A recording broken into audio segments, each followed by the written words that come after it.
오늘 본문을 읽으시면서 의아하신 분들이 계실 겁니다. 아니, 이 본문은 지난주에 사경회 때 본문이 아닌가? 아니, 목사님이 실수를 하셨나? 방송실에서 뭔가 실수를 했나? 하시는 분들도 계실 테고, 또 어떤 분들은 듣고서는 그랬어? 지난주에도 이 본문이었나? 하시는 분들도 틀림없이 계시리라 생각합니다. 어떤 분이든지 우리 하나님께서 주시는 음성을 들으실 수 있기를 축복합니다. 지난주 사경회 때 강사님께서 이 본문을 통해 그런 메시지를 전해 주셨죠. 흩어진 그리스도인들이 처음에는 유대인들에게만 복음을 전하다가 나중에는 이방인들에게까지 그 전도를 넓혀갔습니다. 이것은 초대교회가 기존의 관행을 깨고 새로운 패러다임으로 넘어가는 이런 변화를 시도한 참 중요한 발걸음이었다는 메시지였죠. 저는 같은 본문에 중요한 메시지 한 가지를 더 전하고자 합니다. 그것은 흩어진 자들이 유대인에게든 이방인에게든 아무튼 누구에게든 복음을 전했다 하는 것입니다. 오늘 본문 19절이 이렇게 가르쳐 주시죠. 그때 스데반의 일로 일어난 환난으로 말미암아 흩어진 자들이 베니게와 구브로와 안디옥까지 이르러 유대인에게만 말씀을 전하는데, 유대인에게만 말씀을 전한 것이 지난주의 메시지였다면, 오늘은 흩어진 자들이 유대인에게든 이방인에게든 말씀을 전했다는 것이 중요한 메시지입니다. 이것이 뭐가 특별한가, 이상한 일인가, 기독교인이 복음 전하는 것은 당연한 일이 아닌가 생각하실 수도 있지만 결코 평범한 일이 아닙니다. 지금 이 말씀을 전하는 이들이 누구고 어떤 처지에 있습니까?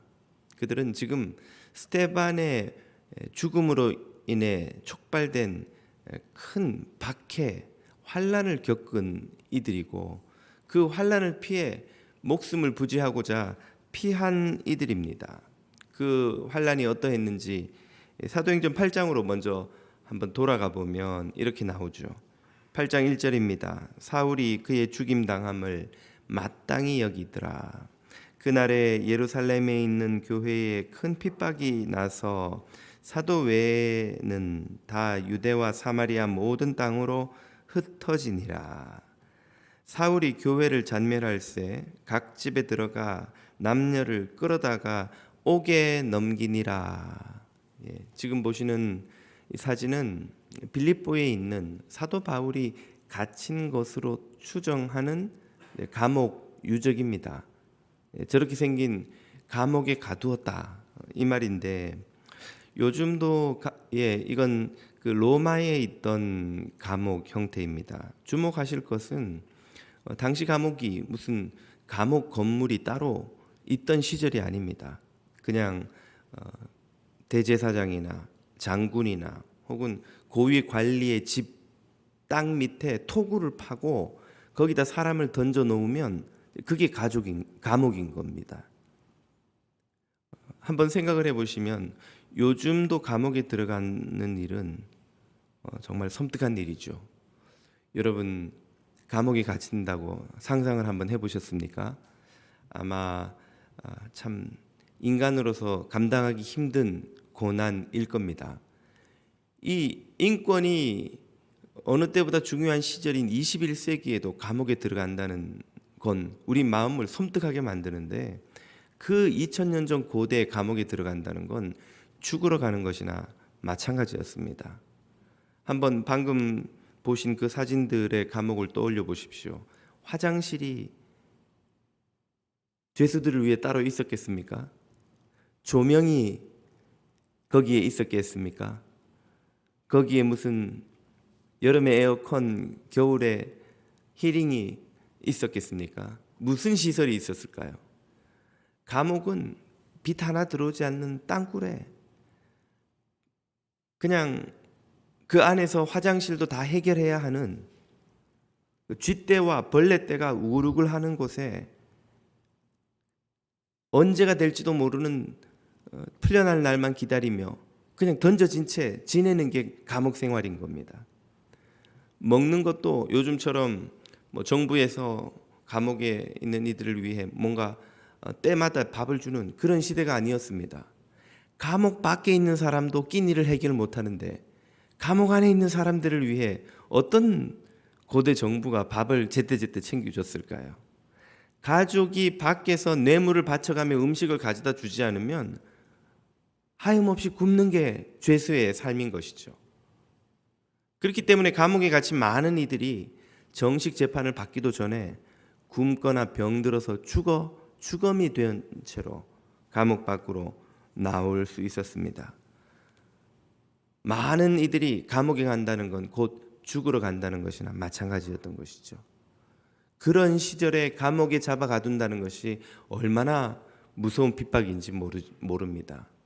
그들이 흩어졌다고 해서 안전한 것인가? 유대인들은 흩어진 이들까지 잡아와서 감옥에 가두려고 애썼습니다. 그 일에 앞장선 이가 바로 후에 사도 바울이 되는 사울이었죠. 사도행전 9장에 보면 이렇게 나옵니다. 사울이 주의 제자들을 대하여 여전히 위협과 살기가 등등하여 대제사장에게 가서 다메섹 여러 회당에 갈 공문을 청하니 이는 만일 그 도를 쫓는 사람을 만나면 물론 남녀하고 결박하여 예루살렘으로 잡아오려 함이라. 잡아와서 어디에 가둘까요? 역시 감옥에.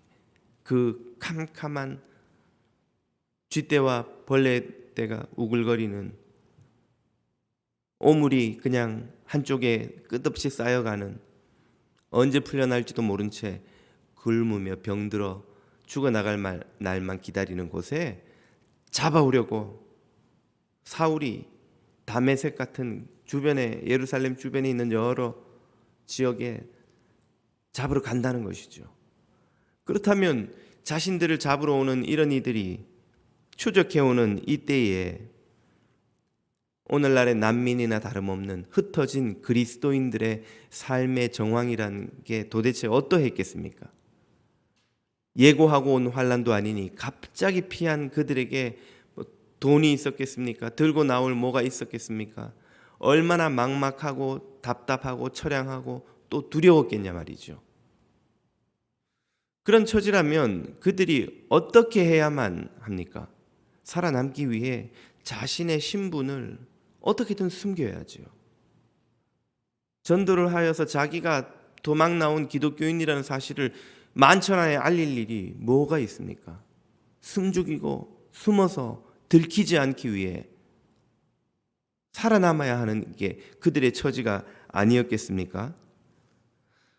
그런데 흩어진 그들이 한 일은 무엇입니까? 그들은 복음을 전했습니다. 유대인에게 전하다가 나중에는 이방인에게까지 전하였습니다.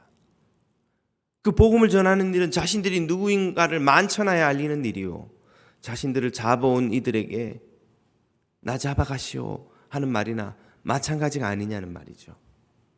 왜 그들은 그런 위험을 무릅쓰고 복음을 전하는 일을 흩어져서까지 했던 것일까요? 그 이유는 오직 한 가지 말고는 설명할 길이 없습니다. 그들이 예수 그리스도의 복음을 듣고 물과 성령으로 거듭나서 하나님의 나라를 구하며 사는 천국 백성이 되었기 때문입니다. 거듭난 사람들인 거예요. 물과 성령으로 다시 난 사람들인 거예요. 그들의 삶의 목적이 하나님의 나라와 의를 구하는 것으로 바뀐 사람들이었기 때문입니다. 그들도 당연히 복음을 듣기 전에는 무엇을 위해 살았겠습니까? 잘 먹고 잘 사는 것, 그것이 그들의 삶의 목적이 아니었겠냐는 말이죠. 어떻게든 아프지 않고 배곰지 않고 고생하지 않고 좀 더 편하게 배부르게 잘 먹고 잘 사는 것, 이 세상의 모든 사람들이 바라는 그런 소시민적인 삶, 아마 그들도 그런 목적을 갖고 살았을 것입니다. 그런데 이런 목적은 인간만 가지고 있는 게 아닙니다.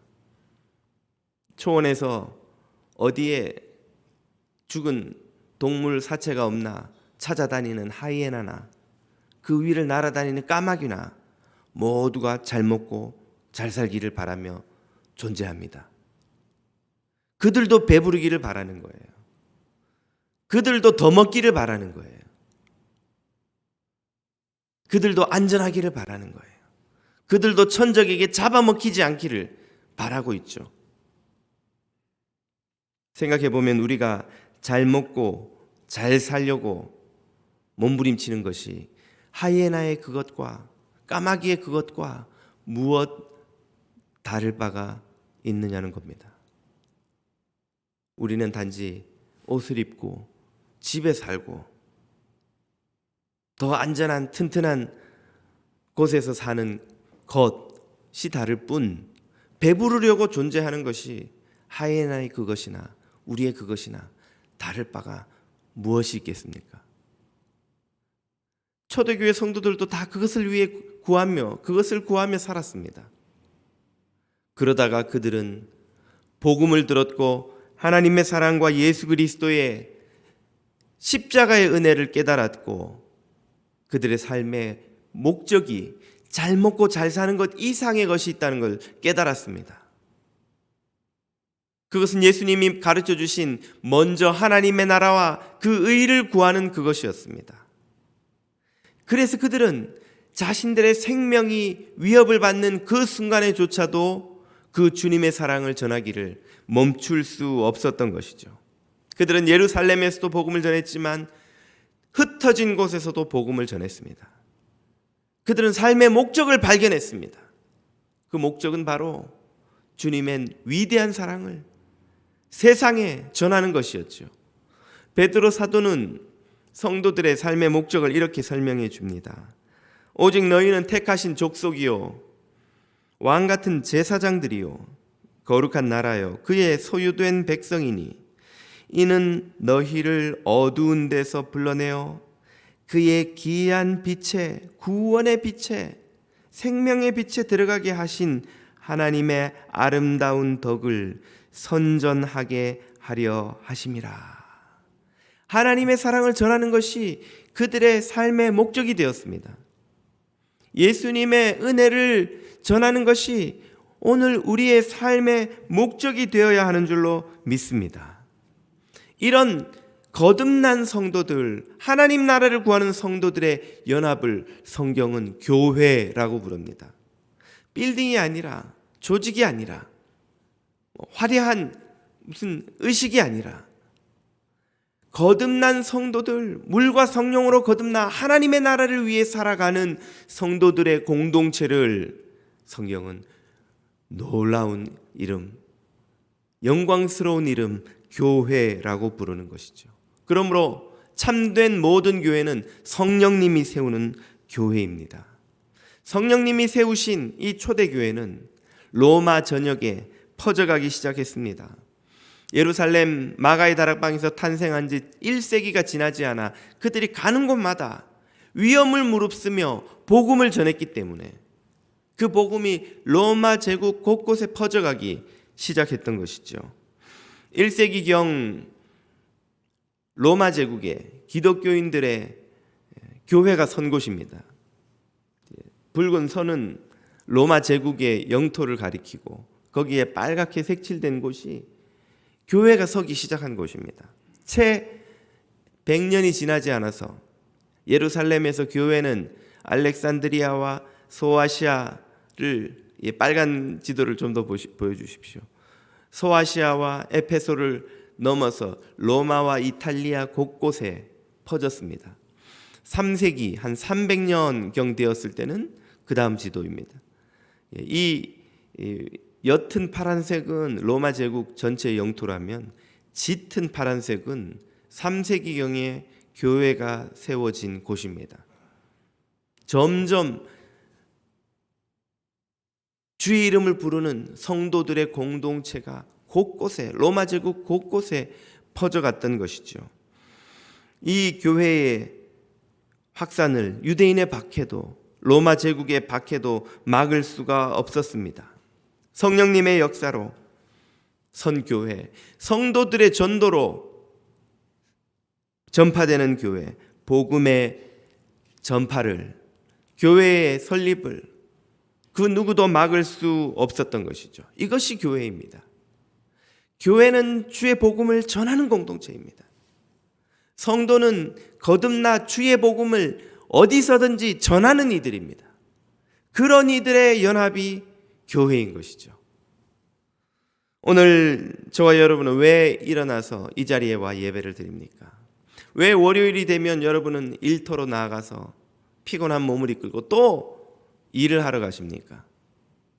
그것이 우리 한 몸을 더 잘 먹고 더 잘 살고 더 편하고 더 좋은 집에서 더 성공한 삶을 구하는 것이라면 하에나의 그것과 다를 바가 무엇이 있을까요? 삶의 목적을 발견한 이들만이 참 성도입니다. 삶의 목적을 발견하고 하나님의 나라를 전하는 이들의 공동체가 교회입니다. 저와 여러분이 참 성도, 참 교회, 성령님이 세우신 교회 되기를 주님의 이름으로 축복합니다.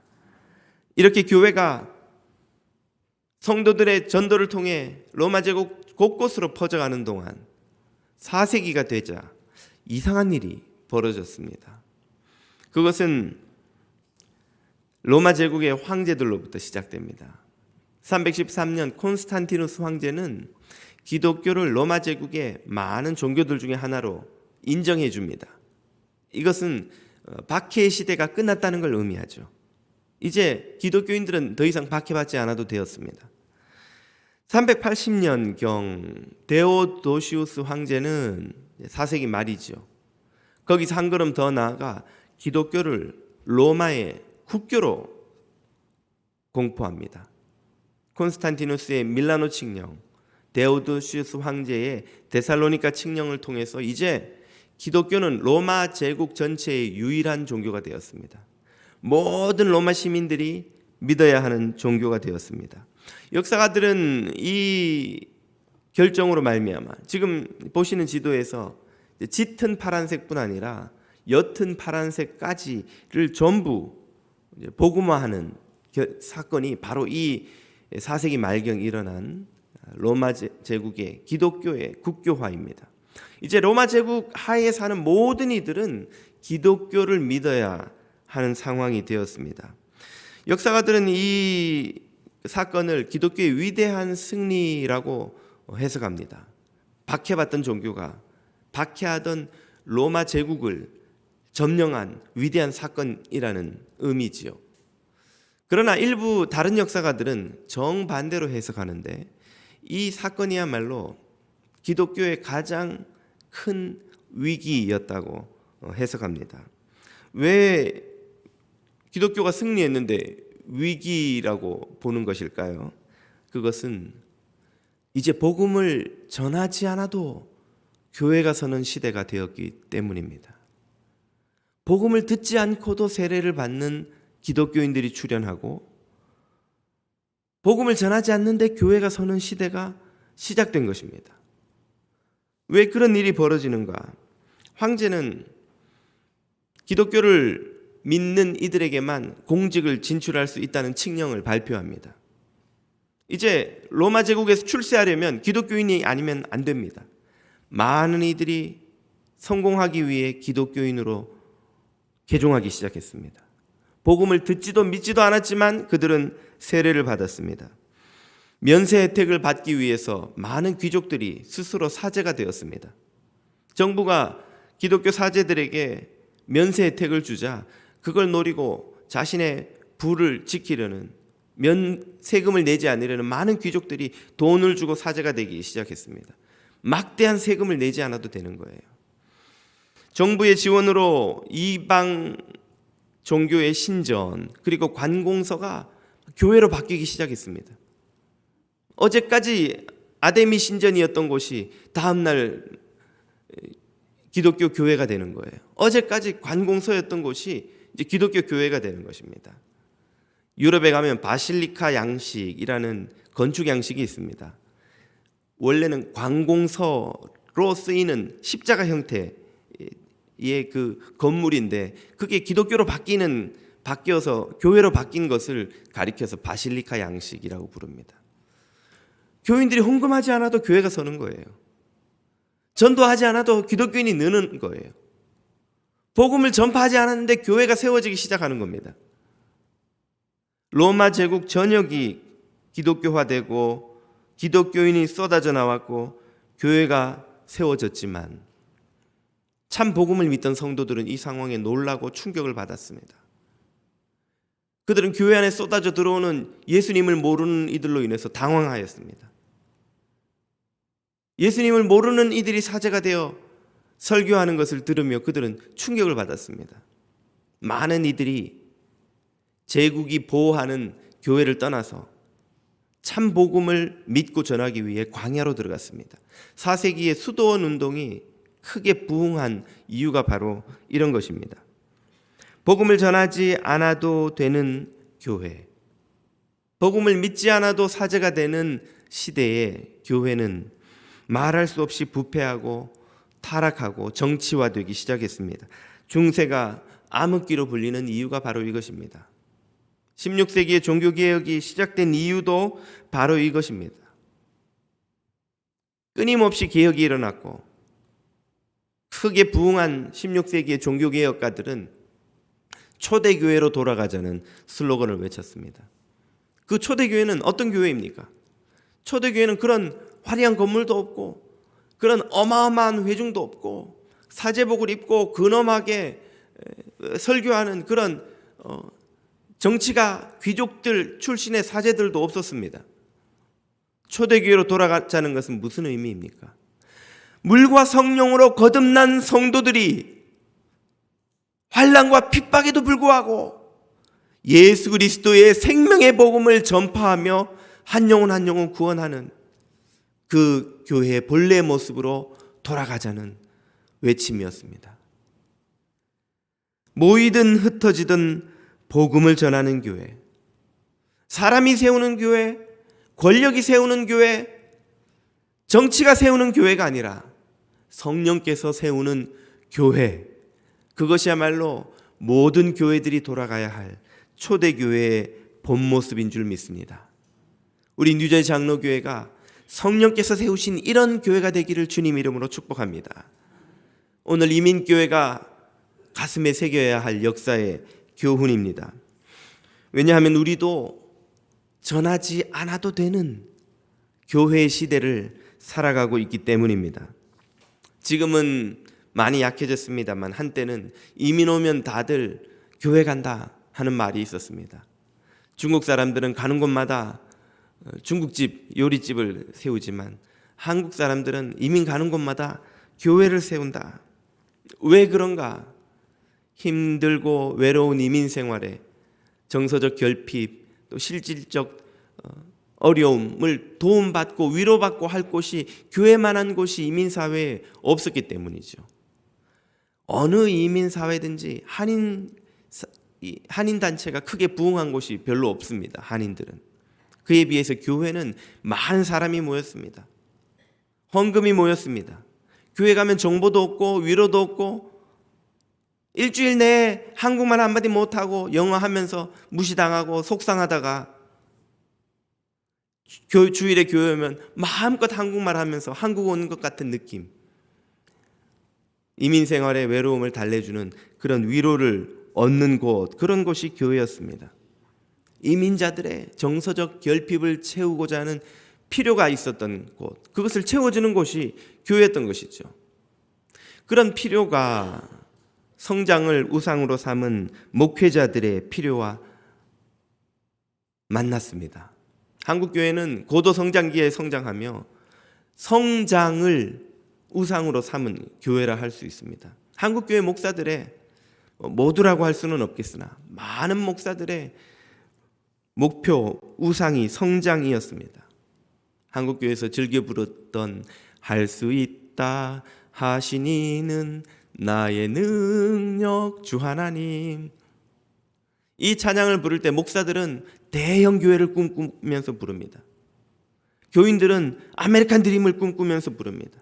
큰 집과 좋은 차와 사업 성공과 아이비리그 간 자녀들을 꿈꾸면서 이 노래를 부르는 거예요. 이 찬양을. 목사도 교인들도 다 예수 그리스도의 참 복음이 아니라 우상을 마음에 품고 자신들의 정서적 필요, 영적 필요, 이민 생활의 필요, 명성의 필요를 채워주는 교회를 만들어가고 있었던 것이죠. 그래서 복음을 전하지 않는 목사, 복음을 모르는 교인들이 이민교회를 채우기 시작했습니다. 예전에 제가 세례교육을 마치고 세례를 받기 전에 문답을 하는데 세례교육을 받았다는 분이 문답을 해보니까 복음을 모르시는 거예요. 신앙 고백이 없으신 거예요. 그래서 교육을 좀 다시 받으시고 본인의 확실한 신앙 고백이 생기면 곧 얼마 있지 않아 또 세례가 있으니까 다음에 세례를 받으시는 게 어떻습니까?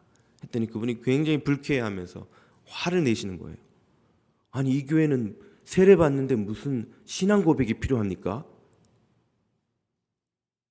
원래 세례 받는데 신앙 고백이 필요합니다. 세례는 교회 열심히 다니면 다 줘야지 그걸 신앙 고백이고 그런 게 왜 필요합니까? 예수 그리스도를 주로 고백하고 그분을 위해 생명마저 내어놓겠다는 신앙 고백이 없이는 세례를 받을 수 없습니다. 말씀을 드려도 불쾌한 표정을 지우지 못하시고 방을 나가셨어요. 그때 제 마음에 두려운 마음이 생겼습니다. 도대체 우리 목사들이 어떻게 가르쳤길래 신앙 고백이 세례받는데 왜 필요하냐는 사람들이 교회를 다니는가, 세례를 받겠다고 하는 것인가, 내가 어떻게 가르쳤던 것인가, 두려운 마음이 생겼습니다. 한 번은 직분자 교육을 하는데 이미 선거를 다 마치고 피택이 되신 분이에요. 우리 헌법에 의하면 피택된 후에 안수받기까지 직분자 교육을 해야 됩니다. 예수 믿는 도에 대해서 당연히 복습이겠죠. 같이 공부를 하는데 전혀 모르시는 거예요. 이분은 수십 년 교회를 다니시고 피택을 받으셨는데 예수 믿는 도가 무엇인지를 전혀 모르시는 거예요. 놀랍고 충격을 받았습니다. 조심스럽게 지금이라도 제가 여기에 대해서 예수 믿는 것이 무엇인지를 좀 설명해 드리겠습니다. 안다는 거예요. 목사님 그거 걱정하지 마셨잖아. 다 합니다. 예수 믿는 건 이런 거지요. 횡설수설하시는 거예요. 그분은 수십 년 동안 교회에서 무엇을 듣고 배우신 것일까? 두려운 마음이 생겼습니다. 오늘 이민교회가 참복음을 모르고 있다는 증거가 무엇입니까? 끊임없이 이어지는 직분을 위한 다툼, 직분이 계급이 되는 상황, 직분을 훈장과 명예로 여기는, 직분 얻으려고 목숨을 거는 다툼이 그것입니다. 어떤 권사님은 남편한테 당신이 장로를 못 따라가지고 내가 어디 가면 창피해서 고개를 들 수가 없다고, 나도 장로 부인 소리 좀 들어보자고 이렇게 바가지를 긁었다는 웃지 못할 농담도 들어봤습니다. 저도 목회하면서 심심찮게 듣는 이야기가, 목사님 직분을 많이 줘야 됩니다. 그래야 교인들이 안 떠나요. 직분 안 주면 교회를 왜 떠납니까? 교회 열심히 다녔는데 직분도 안 주면 누가 교회 다니겠어요? 그 직분 쉽게 주는 작은 교회로 가지. 그러면은 직분을 쉽게 많이 줘야 된다는 거예요. 그래 교인을 많이 붙잡아 둬야 된다는 것입니다. 직분이 왜 그렇게 중요합니까? 거듭나지 못했기 때문입니다. 복음이 무엇인지 깨닫지 못했기 때문입니다. 주님이 주시는 생명을 맛보지 못했기 때문입니다. 주님이 당신의 피를 흘려 십자가에서 우리에게 주신 생명이 무엇인지 깨닫는다면 직분이 뭐가 중요합니까? 한때 유행했던 뭐가 중한디 하는 농담처럼 도대체 무엇이 중요합니까?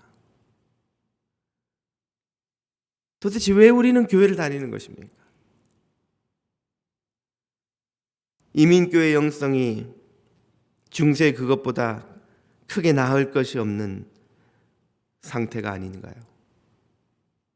이민교회마다 감투다툼, 권력다툼이 전염병처럼 퍼져가는 것이 그 증거가 아닙니까? 복음을 전하지 않아도 모이는 교회, 거듭나지 않아도 직분자가 되는 교회, 모여도 흩어져도 복음을 전할 생각이 없는 교회. 우리 이민교회가 지금 이런 교회는 혹시 아닙니까? 종교교육자들은 아마 오늘도 이민교회를 본다면 다시 한번 그렇게 외칠 것이라 생각합니다. 초대교회로 돌아가자.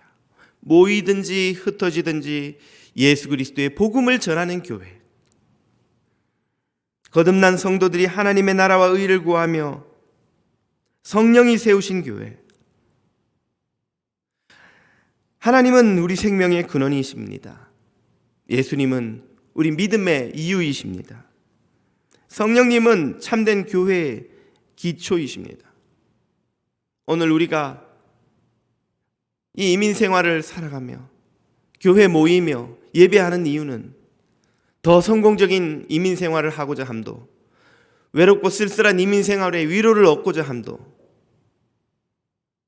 크고 두려운 일을 만날 때마다 힘이 필요해서 영적 위로나 에너지를 얻기 위함도 아닙니다. 영원히 죽을 수밖에 없는 우리가 천국 백성이 되게 해주신 예수 그리스도의 그 아름다운 사랑과 은혜를 온 세상에 이 사랑을 모르는 이들에게 전하기 위해 모인 것인 줄 믿으시기를 축복합니다. 저와 여러분은 거듭난 성도로 부름을 받았습니다. 천국을 살며 누리며 전하도록 부름을 받았습니다. 이 땅에 빵 부스러기 조금 더 먹고 더 배부르고자 부름받은 이들이 아닙니다. 어제도 제가 우리 교우 가족들의 장례 2건을 다녀왔습니다. 장례식 갈 때마다 생각합니다. 그 영정사진에 계신 분이 어떤 이들은 좀 오래 사셨고 어떤 이들은 좀 짧게 사셨지만 금방 그 자리에 가신다는 것을 전도서는 말씀하시기를 어리석은 자의 마음은 잔치집에 가 있고 지혜로운 자의 마음은 초상집에 가 있다고 하였습니다. 다 잔치집에 가 있고 싶지 누가 초상집에 가 있고 싶습니까? 그러나 잔치집은 우리를 착각하게 만들죠. 언제까지나 이런 즐거움이 계속될 것 같은 초상집은 우리가 잊고 있던 진실을 깨우쳐 줍니다. 그 시절이 금방 지나간다는 사실을. 조금 더 배불러 봐야 지나고 나면 아무것도 아닙니다. 얼마 전에 제 한국에 중마고가 왔는데 어린 시절에 저하고 딱지친 이야기를 하더라고요. 도안이 넌 딱지 쳐서 제가 말씀드렸죠. 온 동네 딱지 다 모은 딱지 대장이었다고. 딱지를 얼마나 모았는지 그 딱지 지금 다 어디가 있는지 모르겠습니다. 우리가 이 땅에서 돈을 모으면 얼마나 모으고 올라가면 얼마나 올라가고 대접받으면 얼마나 대접받을까요? 순식간에 지나갑니다. 살과 같이 지나갑니다. 모은 돈도 어디 갔는지 다 모릅니다. 오히려 모은 돈 때문에 자식들이 불화하고 괴로워하는 가정은 또 얼마나 많습니까? 부질없는 것에 우리의 인생을 낭비할 이유가 없습니다. 우리는 부르심을 받은 이들입니다. 예수 그리스도의 아름다운 덕을 선전하도록 부르심을 받아 물과 성령으로 거듭난 성도들입니다. 하나님의 나라와 의를 구하며 전하며 사는 이들입니다. 이 목적을 모른다면 성도가 아닙니다. 이 목적에 쫓아가지 않는다면 교회가 아닙니다. 간판을 교회로 걸어놓았든 아니든 그냥 친목단체요, 동아리 모임인 것이죠. 선교적 교회로 가는 길 역시 이런 초대교회의 본 모습을 되찾는 길입니다. 사람들이 아무리 많이 모여도 사람이 세우는 곳은 교회가 아닙니다. 성령님이 세우시는 곳만이 참된 교회입니다. 오늘 우리 뉴저지 장로교회는 사람이 세운 교회입니까? 성령께서 세우신 교회입니까? 저와 여러분이 물과 성령으로 거듭나 하나님 나라를 위해 부르심을 받은 성도가 되어 하나님의 은혜로, 예수님의 은혜로 성령이 세우신 교회를 섬기는 주의 자녀들 다 되시기를 주님의 이름으로 축복합니다. 기도드리겠습니다.